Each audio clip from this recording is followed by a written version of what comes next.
I sincerely wish that I could go several days, a week, a month, a year without having to make a video criticizing Deontay Wilder. I wish that were the case. But unfortunately, Deontay Wilder, day in, day out, week in, week out, feels compelled to come out with utter nonsense, lies, propaganda, and in this particular instance, outrageous hypocrisy. As great a fighter as he may be, he's not a very smart human being. Quite the opposite. What am I talking about in this instance? Well, Deontay Wilder's still making excuses for turning down the Anthony Joshua fight, specifically the $100 million DAZN deal. Let me quote the Bronze Bomber. He says, "I didn't take the DAZN deal because the people that were representing DAZN were coming with an offer that wasn't upfront and truthful with me. They came back and apologized to us. They knew they were in the wrong.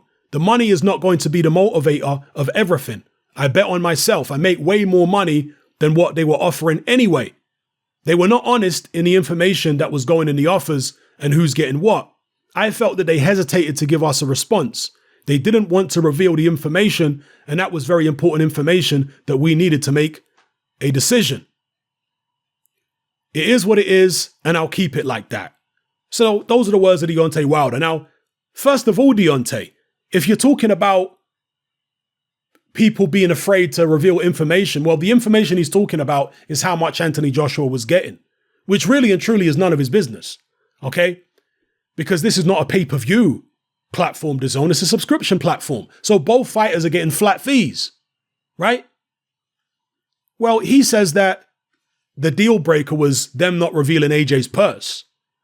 But when he offered Anthony Joshua a fight with 50 million attached, his purse wasn't revealed to Joshua. In fact, nothing was revealed to Joshua, and they had to sign for the fight in 24 hours or the fight was off.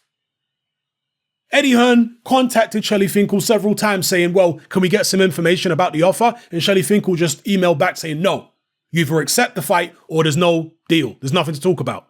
How the hell are you going to accept the fight when you don't know the details of the offer? What are the details? Can we see a contract? Can we see anything? Shelly Finkel refused to meet with him. 24-hour deadline or nothing.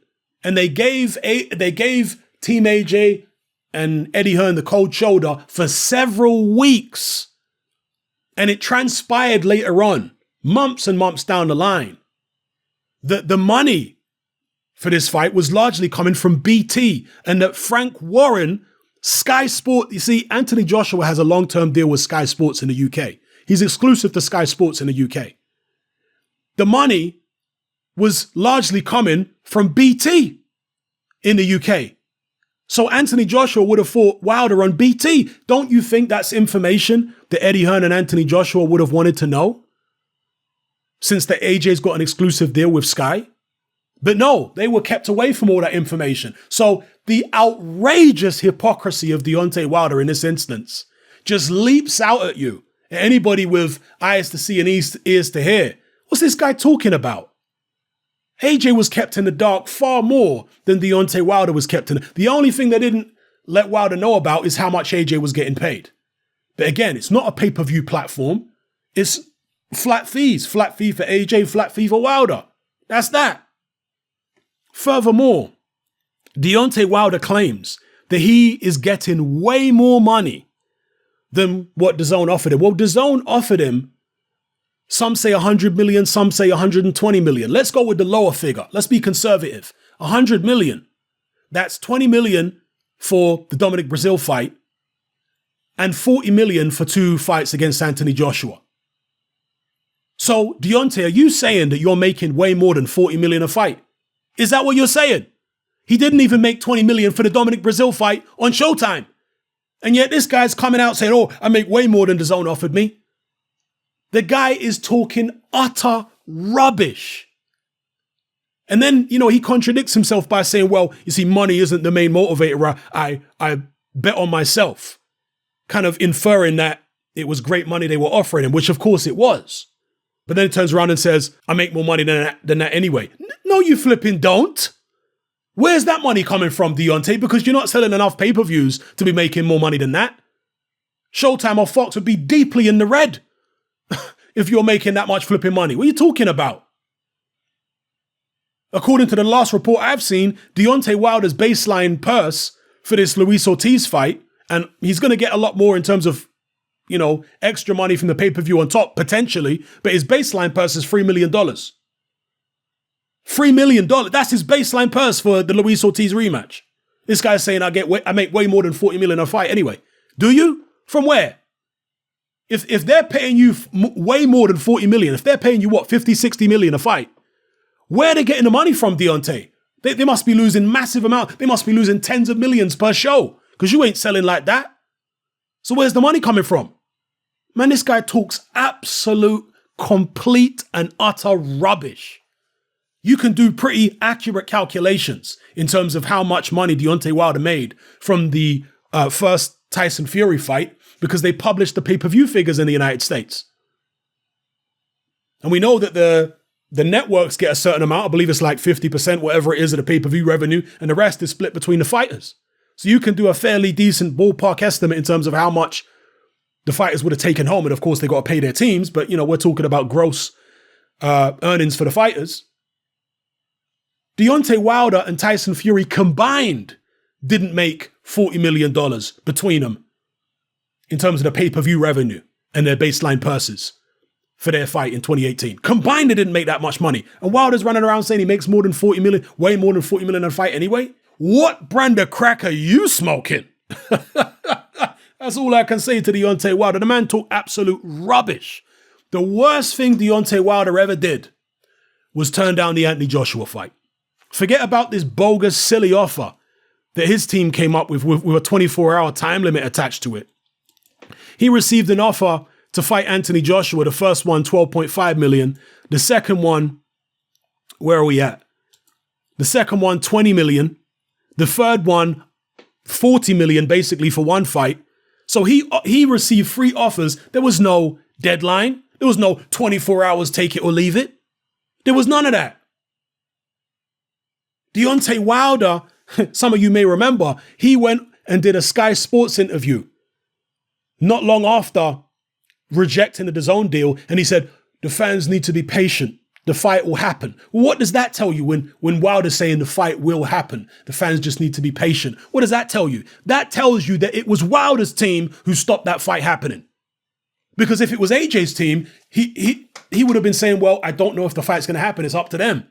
But that's not what he was saying. He said the fans need to be patient. The fight will happen. They need to let us build the fight up. Facts. This is what Wilder said out of his own mouth.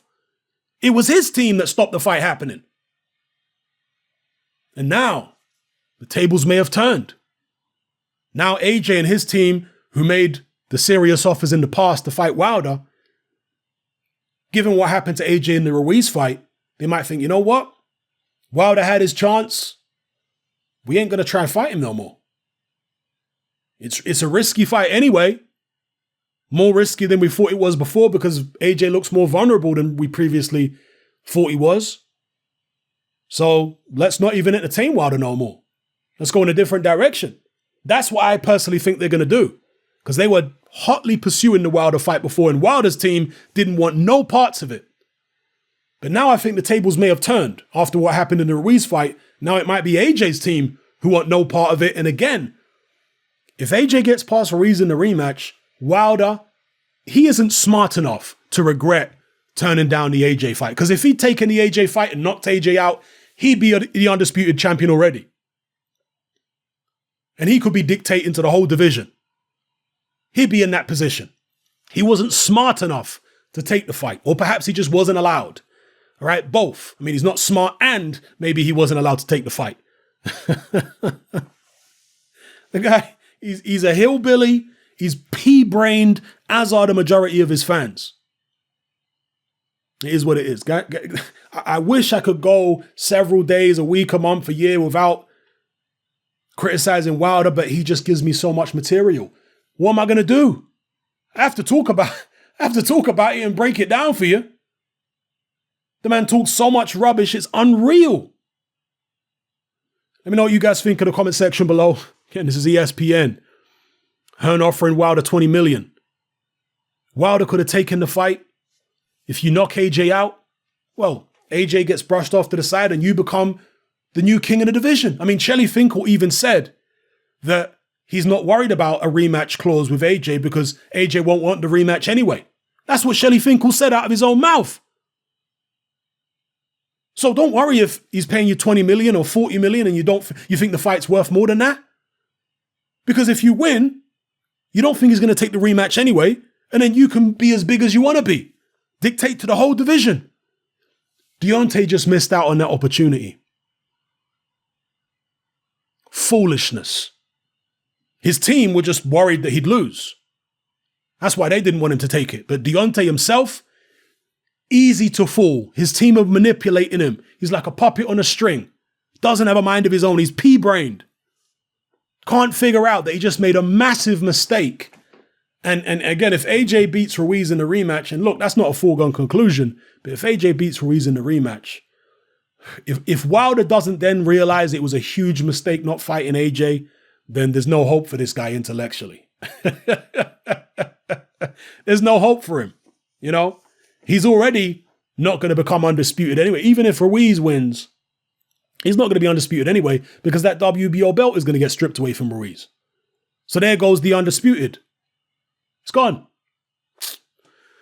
Anyway, let me know what you guys think in the comment section below. It's happening. I'm out. Join me on Patreon. I upload a minimum of 2 podcasts every single week, covering a wide variety of controversial topics, as well as live stream Q&A sessions. Take a look on screen right now at some of the podcasts I've produced so far. For just $3 a month, the equivalent of about £2 a month, you get access to all my new podcasts and my entire back catalogue of past podcasts, including my popular Confessions of a Nightclub Bouncer series. You can listen on your computer or on your smartphone or tablet by downloading the Patreon app from the Google Play Store or the App Store for free. The Patreon app also allows you to download each podcast in MP3. For less than the price of a cup of coffee, you get access to dozens of hours of exclusive content. It's easy to sign up, there's no contract, and you can cancel at any time. So come and join our community of free and critical thinkers by signing up with me here on Patreon today.